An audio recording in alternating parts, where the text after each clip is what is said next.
Hello and welcome to Larter Oasis, a 10-acre smallholding in East Anglia, England. My name is Sharon. And my name is Graham. And we are a husband and wife team of 36 years who have a passion for wildlife. As you can see, we're not alone. This is our hound, Satara.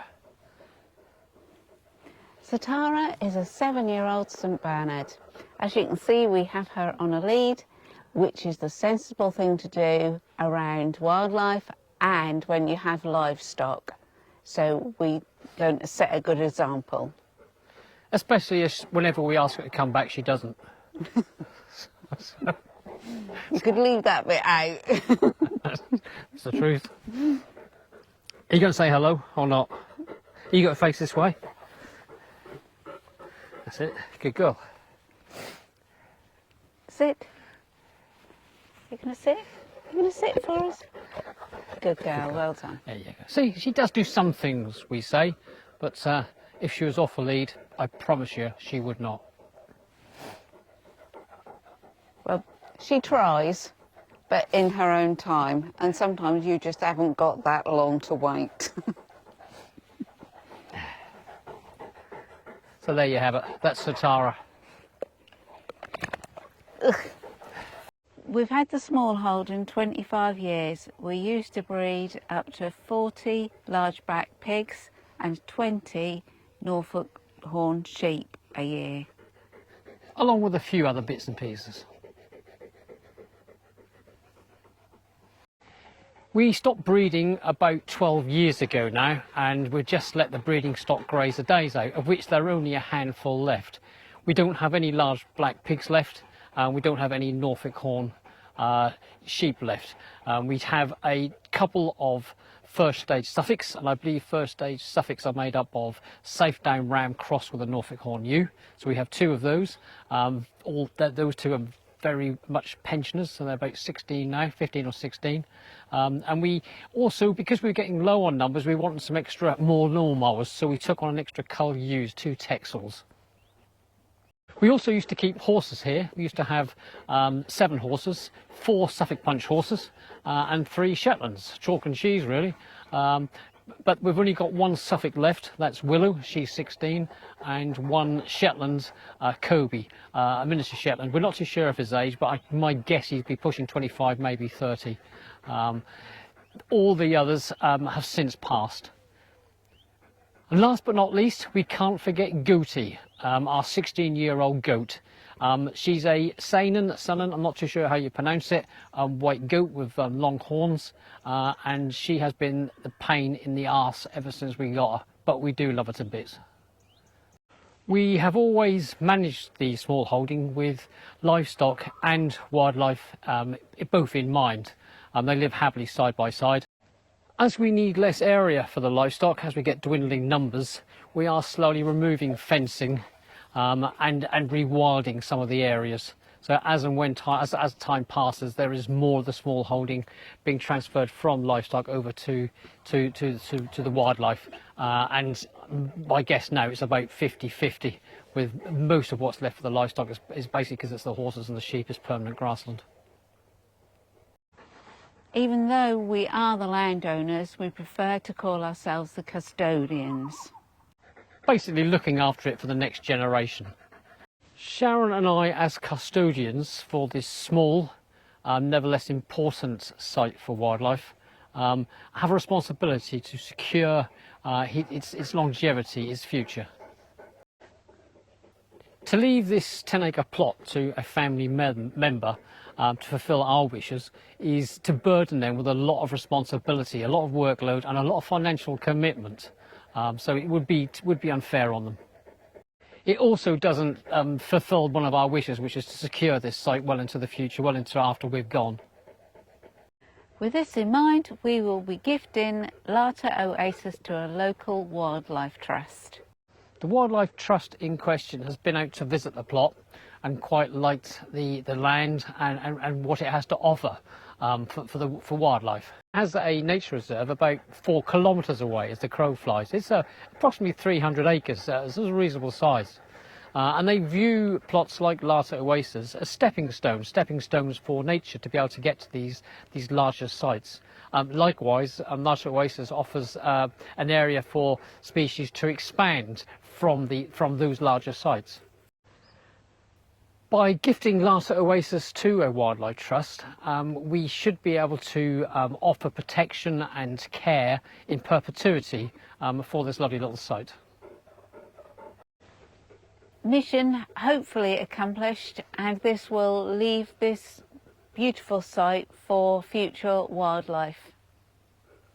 Yeah, it's a big relief to us. We didn't know what we were going to do with it after we'd gone, and now knowing that the Wildlife Trust will take it on puts our mind at rest. We are making these videos for a number of reasons. The first one is family. We don't get to see our family as much as we like. We are premises bound, really, because of the livestock, but also the business that we run at home. So some of the family members have actually asked us to make some videos to show them what we get up to. So we thought we'd give it a go. Another reason is to let our friends and neighbours know exactly what we're doing and whose hands this plot will end up in. For those who are interested anyway. Thirdly, it's mainly to document the work we have done and we're currently doing for the Wildlife Trust to take up the reins. The last reason is to encourage landowners, farmers and the like, possibly to give some consideration to wildlife charities and leave them maybe an acre or two at some point in the future. So as they're making preparations for their wills, maybe consider leaving a little bit of land for wildlife charities. Maybe their land is next to or near a nature reserve, so giving them an acre or two would act as one of these stepping stones for nature to be able to get to these safe havens. Not everybody, of course, are able to leave plots of land. Well, we understand that, but just leaving maybe a small amount of consideration in your will to a wildlife charity will have just as big an effect and will be able to assist and help wildlife in the future. Wildlife here and all over the world is under increasing pressure from our population size, our wants, our needs and so on. So any legacy at all will be a very selfless and a wonderful gift to nature. Just in our lifetimes alone, we have seen a loss of over 60% of all animals on this planet. That's not a good thing, it's not something that the human race should be proud of, but anything that we can do to help the wildlife, we think is important. So it's time to meet the livestock. Should we go and see Willow? Should we go and see Willow? Let's go and see Willow. Come on then.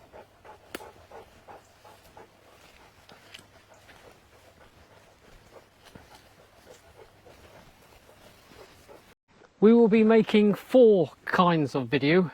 One is anything to do with the livestock. So if the farrier comes in, if the shearer comes in to give the sheep a short back and sides, when Sharon and I trim the goat's feet, we put large bales of hay out for the horses in autumn and winter.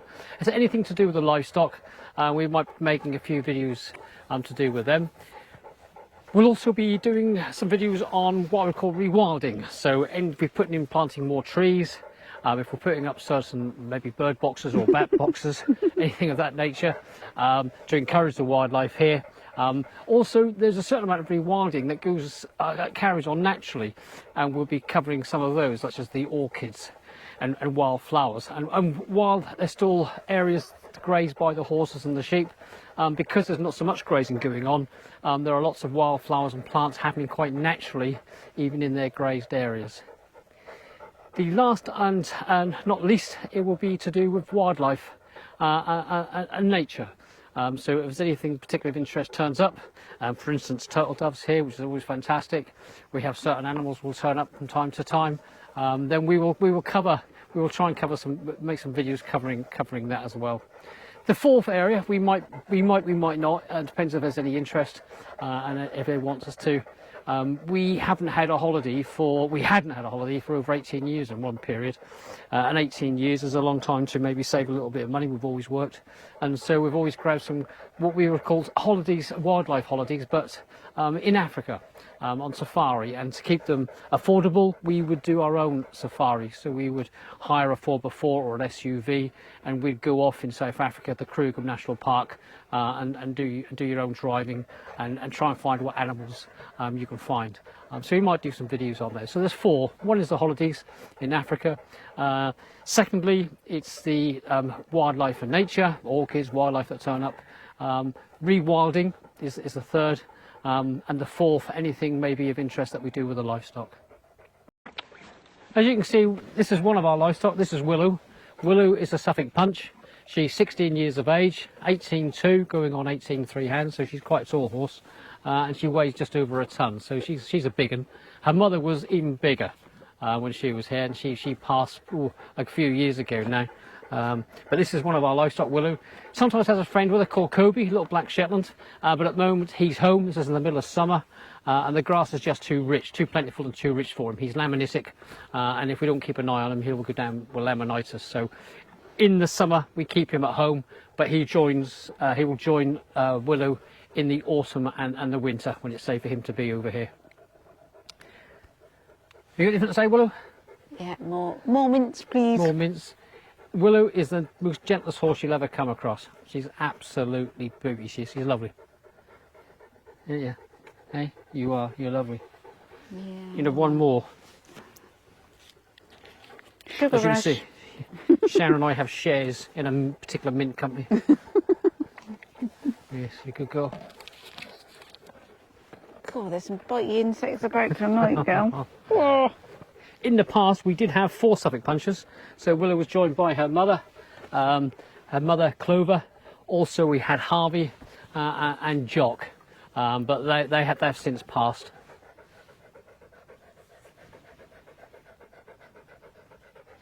Hey, so Tara, you got anything to say? No?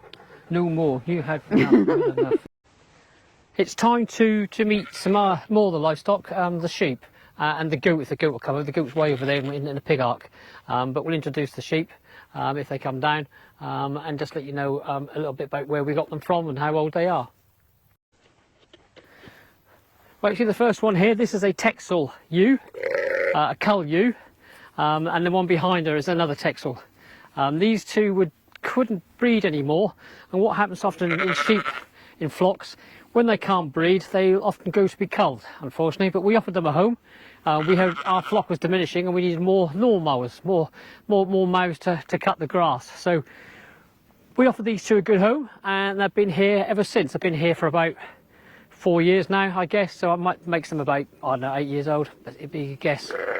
The one right in front here, that's a first stage Suffolk. Likewise, the one at the back there, which you probably can't see at the moment. The first stage Suffolks we bred here, the mother was a Norfolk Horn ewe, and the father was a South Down ram. The father was called Teddy. He used to be on a rural life museum, that I worked at. And I was working there on one Saturday. There was just myself and this other lady there doing front of house, looking after the livestock, looking after customers, doing tractor rides. And we had 3 rams, a South Down ram, Teddy, a Norfolk Horn ram, and a Suffolk ram penned into sheep hurdles, just to show people the difference in the breeds. We were working away, anyway, about mid-morning, this lady came rushing through with about a 7 and 8 year old child and said, "There's a ewe in the barn giving birth." And myself and this other lady looked at each other to say, well, no, our lambing season is over, and we are sure that what we've got penned up, or what we thought we'd got penned up, were 3 rams. So she said, well, come and have a look. So me and this other lady followed this lady with a child back into the barn, to where these we thought were rams. And she said, "What's that then?" And we just looked at this, me and this other lady looked at each other and sort of smiled, and I had to turn around to the visitor and say, "Madam, they are his testicles." She said, "No, they're not." I said, "They are." I said, "You put your hand on them and feel them if you like." I said, "He won't mind." And with that, she turned on a sixpence and disappeared. So that was funny. I still chuckle every time I think about that one. Anyway, so you can't see the 2 first stage Suffolks at the moment, but that was your father. He's famous. He had a pair of conkers on him that were to be proud of. Respect. Hey, anyway, it's time to let the sheep out. We let them out and have a bit of grazing with Willow 3 days of the week, and this is one of their days. I'm not going to open the gate up, and we're going to let them to go out. Goatie's not here yet. If she come across, we'll introduce Goatie. Have you got anything to say about the sheep, Sharon? No? The sheep. The sheep, yeah, you're right. One of them we noticed one of the first day suffix, she's been rubbing her backside on both sides and worn some of the fleece away. There's not fly strike, and in about a fortnight's time we will be giving them some jollop. That is some anti-fly strike stuff, so they'll be treated in about a fortnight. She's okay, she's just been having a bit of a rub. So anyway, we're going to let them out. Do you want to open the gate up? Yeah. Oh, hang on a minute. There's a feather down there. What's that?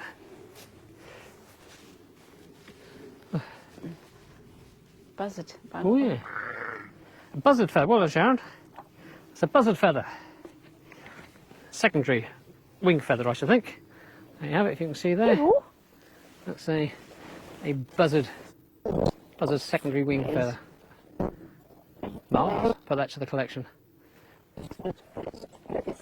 We quite often find them when we come across, and they're quite often sitting on the posts around here, and obviously having a good preen. I have been across here a number of times and actually found rabbits hanging down from the posts as well. So that's where the buzzard has hung his rabbits.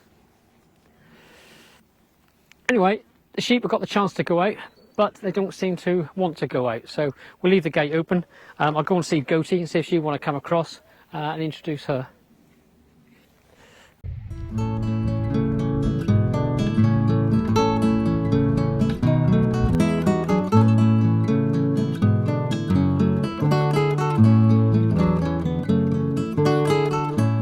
The sheep were not very interested in hanging round this morning, and the side of the field shelter was the best option to avoid the flies.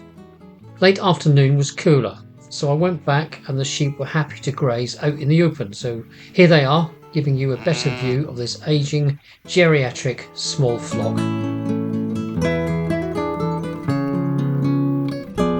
This is one of the first stage Suffolks. This one is also known as Limpy. Here is the other.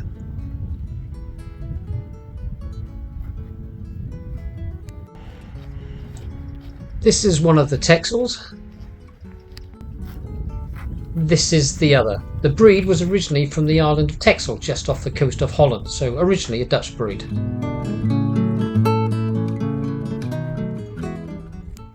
Goatie is about 16 now, so she's getting on, and she walks with a few creaks, as we all do, and she's slowly making her way over here. She came from the Rural Life Museum as well. Her mother, the son, and she became ill with mastitis, not something very nice, and so we were asked, because her two kids were weaned, they'd asked if they would take on Goatie and her brothers, which we did, and we had her at home. And the brother didn't quite make double figures, I don't think. He was what I would call a sickly child, but he got to about double figures, I'd say, 9 or 10. But Goatie has, say, outstripped everything more or less at the moment. She's, say, 16, going well, creaks, and as I said before in the introduction earlier on, she has been the biggest pain in the arse going, but we do love her. She spent more time in the farmer's fields than she has in the paddock at home sometimes. You think that you've got them secured, and goats will always find a way out, always. Here she comes. She certainly did, on many occasions. What do you say, Goatie? Hey? I know. Goats also make fantastic companion animals for anything. Could be horses, could be And here she is. cows, sheep. They're so good. Oh, How you going? skinny mini. Hey? Oh, skinny. Yeah. I know, you're lovely. Yeah, you have poodle as well. Willow wouldn't mind. That's enough, you're not having more than that. No. No, no. I don't know if I've got anything in my pocket.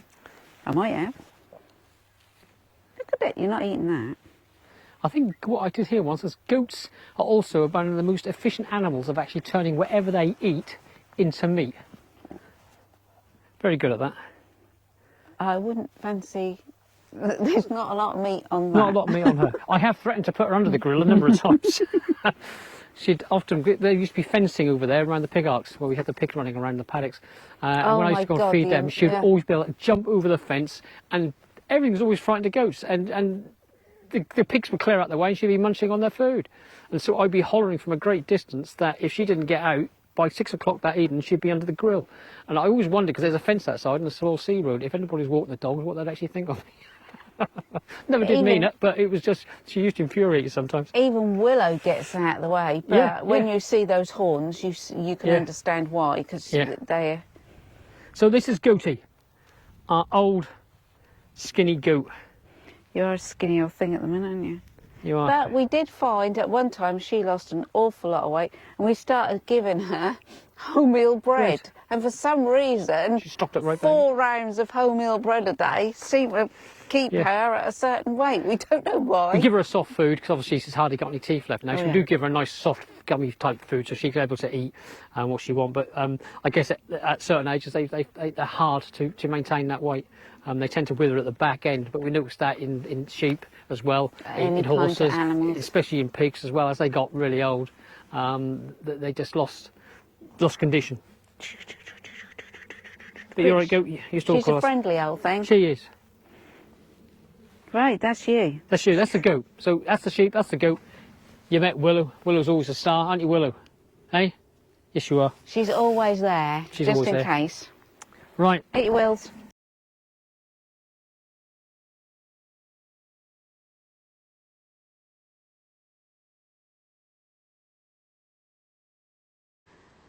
Hello, and this is Kobe. He is a 25 to 30-year-old black Shetland stallion. He is a stallion. We got him, oh gosh, I don't even know how long we've had him. 24 years? Maybe 24 years, maybe 24. We're not quite sure, we can't remember. We got him to supposedly rescue, I think, didn't it? Wasn't Yeah, he was stuck in a sort of barn in a field, and the people wanted to loan him out to us, which they did, and then 6 years on they suddenly decided they wanted to sell him, so obviously we bought him, and he's legally ours now. He is here at home simply because he suffers from laminitis, and the grass over on the Smallholding is too rich for him this time of year, so he comes home. And when he's home, he's quite a friendly little chappy, not always keen to be caught up. He lets the farrier do his hooves, but we have a bit of he likes to nip, so everybody gets nipped by Kobe at some point. And basically he's just a funny little horse. That's all I can say about him. Really. Yeah, we don't do anything with him. He is just, we just like looking after horses, and you know, they get on and do what they want within reason. Hello. And we just like being with them, like looking after him. He's also good company for Willow. So in the autumn and winter, he'll go and join Willow, and he'll be out in the big wide world with her. And again, they're like chalk and cheese, and they'll run underneath her legs. The only thing I can say, which some people might think is a little bit off, but it's quite funny sometimes, is Willow will come into season, and him being entire will send him over the edge sometimes, and he is what we call a little frustrated black pony for a couple of days a month, but he seems to go on with it, and Willow puts up with him. His nickname is Squeaky Bollocks because he does squeak, don't you? He makes a lot of noise, especially when Willow's in season. Yes. As you can see, he's not overconfident with people, but he's absolutely fine. He's quite a good little boy. He has a huge mane and a huge tail. I don't like to take his mane off or go too mad with it because it really does protect him from the flies during the summer. And as people with horses know, they get absolutely inundated with flies this time of year. It does protect him. It might make him a bit warmer with all that hair on, but he's got plenty of shade here.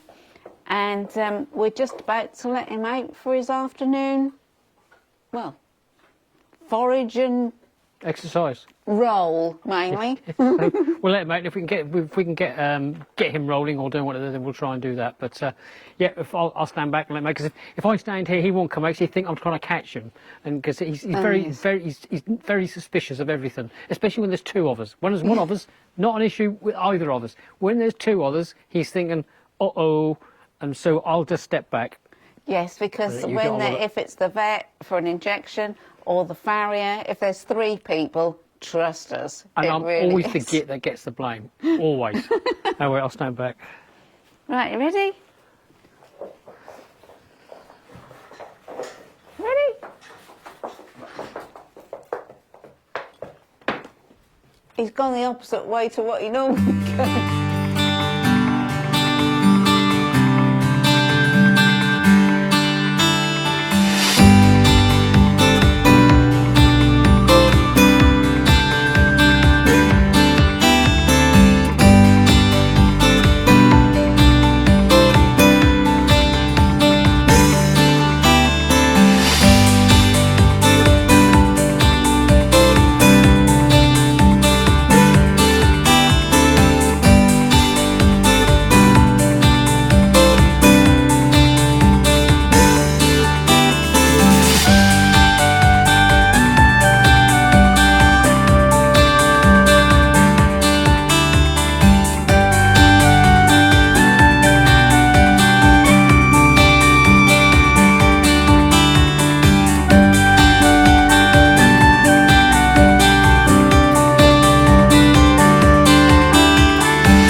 Thanks for watching. Take care. Bye for now. Bye. You can say bye. Sure, get underneath the tree.